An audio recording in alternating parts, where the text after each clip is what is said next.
मेरे प्यारे बच्चों, नवीन राजस्थान सीनियर सेकेंडरी स्कूल की ऑनलाइन क्लासों में आपका स्वागत है। जैसे कि आप जानते हो कि मैं आपको हिंदी व्याकरण पढ़ा रही हूँ अभी, ठीक है ना बेटा। इसमें हमने क्या सीखा है, पहले ध्वनि के बारे में सीखा है ना। फिर हम चल रहे वर्ण और वर्णमाला के बारे में, इसी के बारे में पढ़ रहे ना अपन। तो हमने सीखा है वर्ण क्या होता है, वर्णमाला क्या होती है, स्वर को कितने भागों में डिवाइड करा है और व्यंजन को कितने भागों में डिवाइड करा है, अयोग वहाँ क्या होते हैं, ठीक है। और फिर हम पढ़ रहे थे संयुक्त व्यंजन क्या होते हैं, यानी मैंने आपको लिखवाया था दो व्यंजनों के मिलने से बनने वाले शब्द संयुक्त व्यंजन कहलाते हैं। बताया था ना बेटा आपको, बताया ना। एक बार ऐसे करो, इसको आप एक नोटबुक में लिखो, देखिए संयुक्त व्यंजन।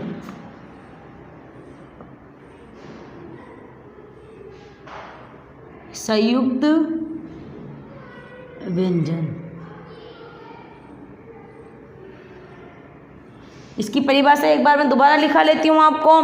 दो व्यंजनों से मिलने पर बनने वाले व्यंजन को संयुक्त व्यंजन कहते। लिखो, दो व्यंजनों से, दो व्यंजनों से, दो व्यंजनों से मिलकर बने,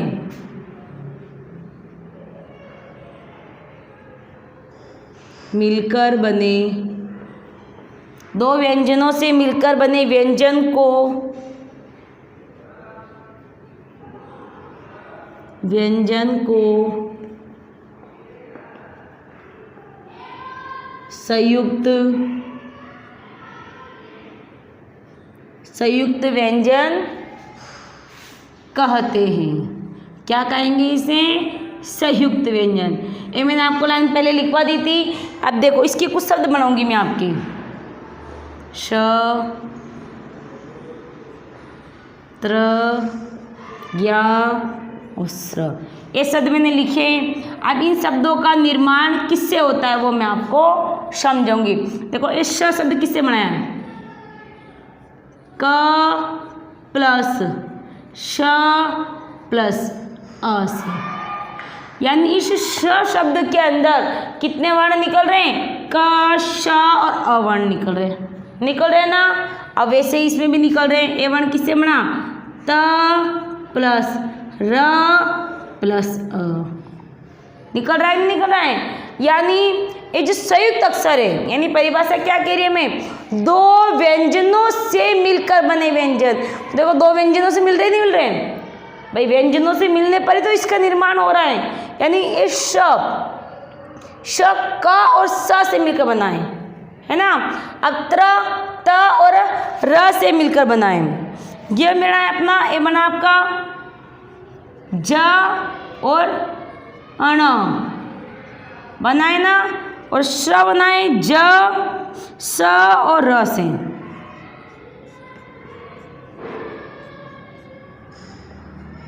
अब आपको समझ में आ गया बेटा।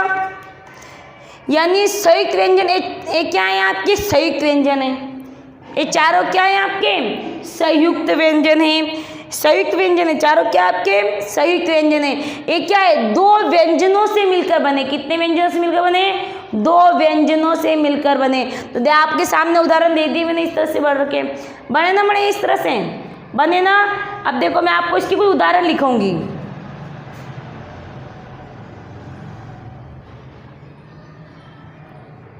क्षत्रिय समा, शब्द क्या बना, क्षत्रिय समा। तो मैंने आपको समझाने का उद्देश्य है, यानी ये सब व्यंजनों से मिलकर बना है। शब्द बन गया क्षत्रिय और समा। त्र से बनेगा आपका त्रिशूल, क्या बना, त्रिशूल। फिर क्या बना आपका, पत्र बना ना, पत्र। यह बना आपका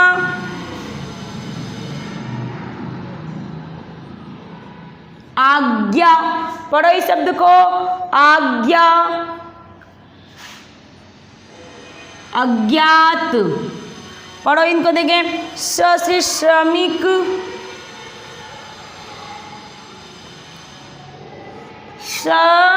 श्रमिक और श्रेष्ठ। अब देखो आप समझ रहे हो ना, यानी ये जो ऐसे चारों क्या हैं, संयुक्त व्यंजन है। चारों क्या है बेटा, संयुक्त व्यंजन। बेटा समझ में आ रहा है आपको? देखिए मुझे यस करके फीडबैक दो एक बार, देखिए वेरी गुड।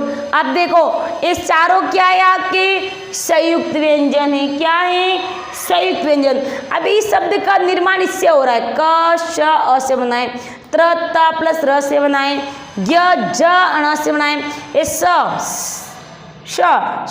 और र से बनाए, और इनसे बनने वाले सब इस तरह से शब्द बनेंगे इनके। तो बेटा समझ में आ गया आपको सबको? तो फिर हम आगे चलते हैं। हम आगे पढ़ेंगे आज द्वित्व स्वर। क्या पढ़ेंगे, द्वित्व स्वर। आपने देखा होगा कच्चा, बच्चा, पक्का। जब व्यंजन डबल बार होता है, एक तो आधा आता है, एक पूरा आता है, ऐसे वर्णों को हम क्या कहेंगे, द्वित्व वर्ण कहेंगे। देखो मैं आपको एक बार लिख के समझा लेती हूँ, तो आप लिखो मेरे साथ एक बार।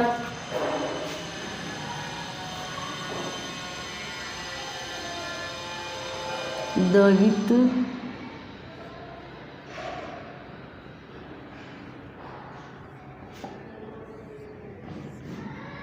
जब एक व्यंजन ध्वनि अपने समान व्यंजन ध्वनि से जुड़ती है, जब एक व्यंजन ध्वनि अपने ही समान व्यंजन ध्वनि से जुड़ती हैं, उसे हम क्या कहेंगे, द्वित्व स्वर कहेंगे। लिखो मेरे साथ परिभाषा एक बार देखिए।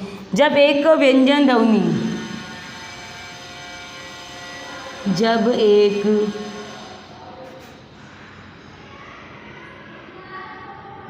व्यंजन ध्वनि, जब एक व्यंजन ध्वनि अपने ही समान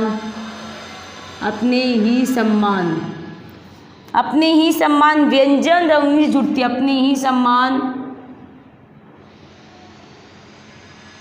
व्यंजन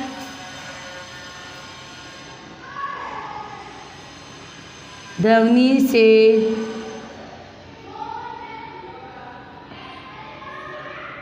जुड़ती हैं, अपने ही समान व्यंजन ध्वनि से जुड़ती हैं, उसे हम क्या कहेंगे, उसे हम द्वित्व स्वर कहेंगे।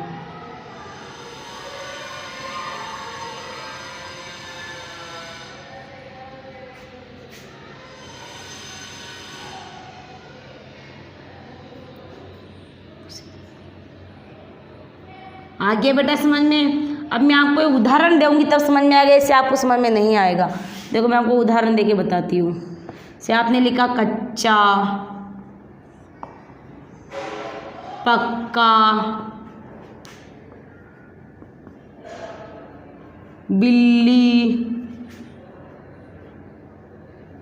उज्जवल। अब इसमें आपको क्या दिख रहा है बताओ?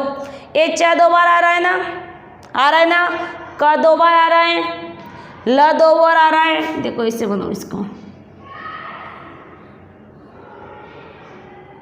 ला भी 2 बार आ रहा है ना, एक आधा एक पूरा आ रहा है, जा भी इसमें 2 बार आ रहा है। तो ये जो अक्षर है ना, इस तरह के अक्षर, उन्हें हम द्वित्व व्यंजन कहेंगे। क्या कहेंगे, द्वित्व व्यंजन कहेंगे। तो समझ में आया बेटा आपको? यानी जब एक व्यंजन ध्वनि अपने ही समान, यानी जब ये व्यंजन ध्वनि ना छोटी सी, ये अपने ही समान, ऐसा ही का ऐसा, कहीं भी का ए भी का है ना, तो ये ध्वनि अपने ही सम्मान व्यंजन सम्मान से जुड़ जाती हैं, तो हम उसे क्या कहेंगे, द्वित्व व्यंजन है। तो बेटा समझ में आ गया आपको सबको? Very good. अब हम पढ़ेंगे अनुस्वार के बारे में, अनुनासिक के बारे में, विसर्ग के बारे में और मात्रा के बारे में। तो देखो अनुस्वार,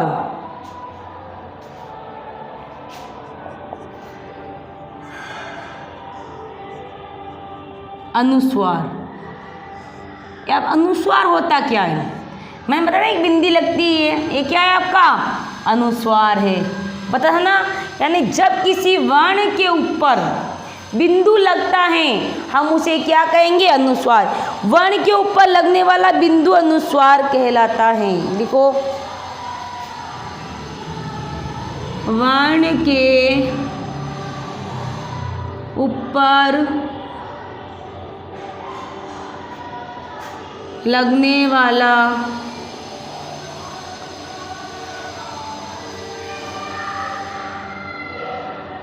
बिंदु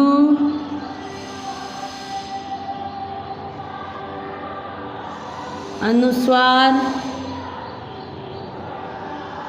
कहलाता है। समझ में आ गया आपको? वर्ण के ऊपर यानी शब्द के ऊपर जब एक बिंदी लग जाती है, शब्द के ऊपर जब बिंदु लग जाता है तो हम उसे क्या कहेंगे? अनुस्वार कहेंगे। जैसे आप लिखो, पंखा, सुंदर, इस तरह के शब्द होते हैं। गंजा, बहुत से शब्द होते हैं ना आदि। तो देखो हम उसे क्या कहेंगे? अनुस्वार। देखो एक बार दोबारा रिपीट करो, अनुस्वार क्या होता है? वर्ण के ऊपर लगने वाला, क्या ये? अनुस्वार। इसे हम क्या कहें? जो बिंदु है ना, छोटा सा बिंदु दिख रहा है, इसका बड़ा महत्व होता है। अगर इस बिंदु का हटा देंगे, आप सुंदर को आप ऐसे लिखो, सुंदर। शब्द क्या हो गया? सुंदर। सुंदर शब्द होता ही नहीं है। आप देखो शब्द कितना बढ़िया लगा है। शब्द क्या हो गया आपका? सुंदर हो गया। आप इसको ऐसे भी लिख सकते हो, सुंदर, है ना बेटा? तो आपको समझ में आया सबको? सबको आ गया समझ में बेटा? आप देखो अनुस्वार, एक बार दोबारा रिपीट कर लो। मैं चाहती हूँ कि आप मेरे प्यारे स्टूडेंट, आप मेरी ही क्लास में मेरा कार्य अभी के अभी याद कर लो, ताकि मैं भी टेंशन से फ्री हो जाऊँ कि मेरे बच्चों को काम याद हो गया है ना बेटा? मेरे साथ करो आप याद। अनुस्वार, वर्ण के ऊपर, वर्ण के ऊपर लगने वाला बिंदु अनुस्वार कहलाता है। उदाहरण मैंने आपको दे दिए हैं, गंजा, सुंदर, पाँच, है ना? इस तरह के शब्द क्या होंगे आपके? अनुस्वार। अब पढ़ेंगे हम अनुनासिक। क्या पढ़ेंगे? अनुनासिक, यानी वर्ण के ऊपर लगने वाला चंद्र बिंदु, हम उसे अनुनासिक कहते हैं। लिखो अनुनासिक। अनुनासिक शब्द क्या आपका? अनुनासिक। वर्ण के ऊपर लगने वाले, वर्ण के ऊपर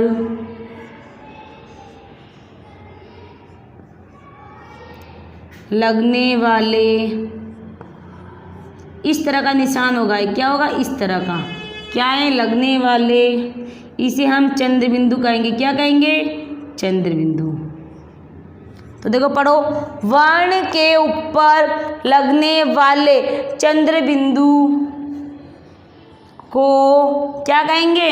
बिंदु को अनुनासिक कहा जाता है। अनुनासिक कहा जाता है।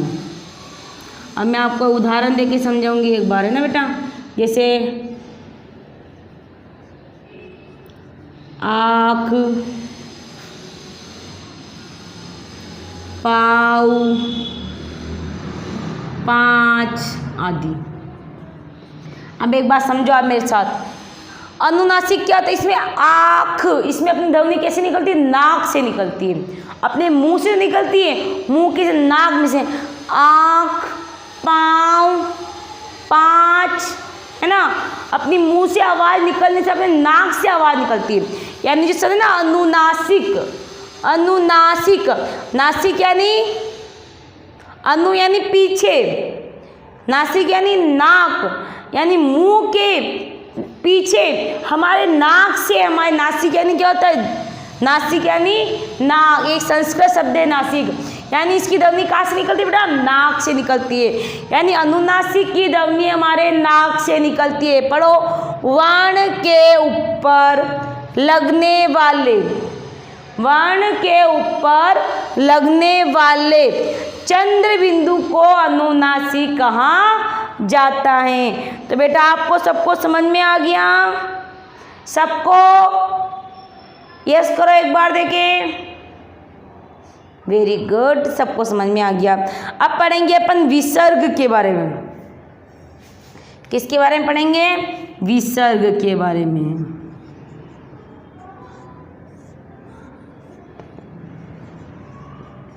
वर्ण के बाद में लगने वाले इस तरह का निशान होगा विसर्ग का। कैसा निशान होगा? इस तरह का। वर्ण के बाद में आने वाले बिंदु को विसर्ग कहा जाता है। वर्ण के बाद में आने वाले बिंदु, इस तरह का बिंदु होगा, बिंदु को विसर्ग कहा जाता है। तो बड़ा समझ में आ गया आपको? वर्ण के बाद में आने वाले जो बिंदु दिख रहा है ना आपको, इसे हम क्या कहेंगे? विसर्ग कहेंगे। इसे आप उदाहरण लिखो एक बार, लिखो प्राप्तः दुख, है ना। यानी जब वर्ण के बाद में जो दो बिंदु लग जाती हैं, वर्ण के बाद में जब दो बिंदु लग जाती हैं, लगते ना इस तरह से दो बिंदु, तो हम इसे क्या पढ़ेंगे? प्राप्तः, दुःखः, अतः। यानी इस विसर्ग को हम किसकी ध्वनि निकालेंगे? ह। किसकी ध्वनि निकलेगी? ह की ध्वनि। यानी जब वर्ण के, यानी वर्ण के बाद में जब ये जो बिंदु लग जाते हैं दो, हम उसे क्या कहेंगे? विसर्ग कहेंगे, ह कहेंगे। और इसको हम प्राप्तः, दुःखः, अतः कहकर पढ़ेंगे। हम अब आगे पढ़ेंगे मात्रा। स्वर का जो रूप व्यंजन के साथ जुड़ता है उसे हम मात्रा कहते हैं। लिखो मात्रा के बारे में। मात्रा, स्वर का जो रूप, स्वर का जो रूप व्यंजन के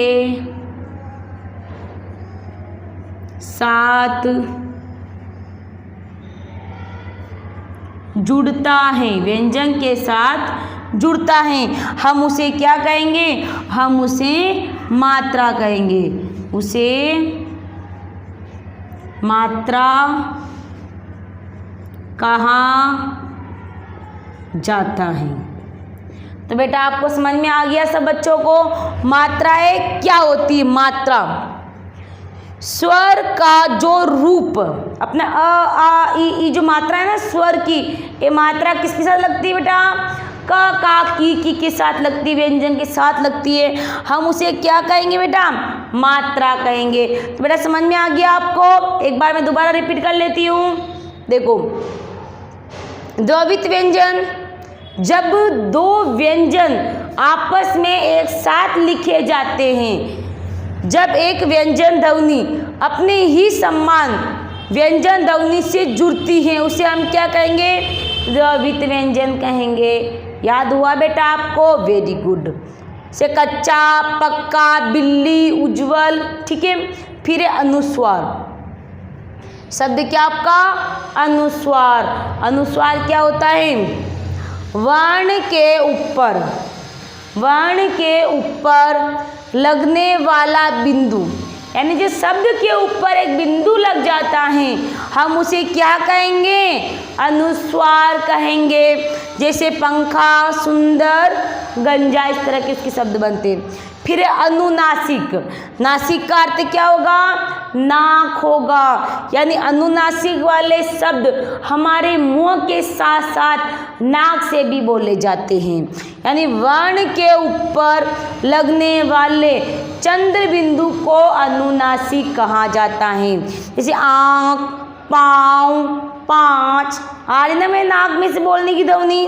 फिर देखो विसर्ग, वर्ण के बाद में आने वाले, विसर्ग क्या है बेटा, वर्ण के बाद में आने वाले बिंदु, यानी वर्ण के बाद में जो बिंदु लगते हैं दो, वर्ण के बाद दो बिंदु देखे होंगे लगते हुए अपने, जो बिंदु लगते हैं हम उसे क्या कहेंगे, विसर्ग कहेंगे।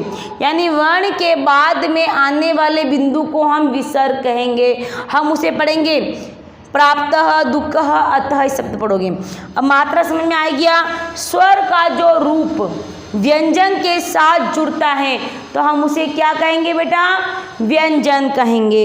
तो आप देखो आज आप HW में क्या काम करोगे, देखो अपना ये पाठ मैंने कंप्लीट समझा दिया है आपको। सारी एक एक परिभाषा, स्वर, व्यंजन, वर्णमाला, स्पर्श व्यंजन, संयुक्त व्यंजन, ऊष्म व्यंजन, है ना, अनुनासिक, अनुस्वार, जितनी ही परिभाषा आई है मैंने आपको ब्लैक बोर्ड पे एक एक लिखवा के समझा दिए हैं। आपका एक कर्तव्य बनता है कि आप उन सारी परिभाषाओं को बेटा याद करो, और पेरेंट्स का भी कर्तव्य बनता है कि अपने बच्चों को आप अध्यापक बन के याद करो आप उन्हें। तो देखो आज आपको क्या करना है, ये दे रखा है, आओ पाठ दोहराए, यानी आपने पूरा पाठ पढ़ा है बेटा, तो आपको ये जो पॉइंट दे रखे महत्वपूर्ण बिंदु दे रखे ना, ये 6 बिंदु दे रखे, इन 6 ही बिंदु को अपनी नोटबुक में लिखना है बेटा। 6 बिंदु को नोटबुक में लिखना है ताकि आपको कार्य अच्छे से लर्न हो जाए। तो आप डालो HW।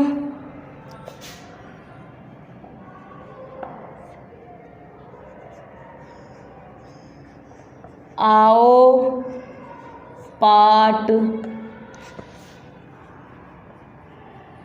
दोहराए के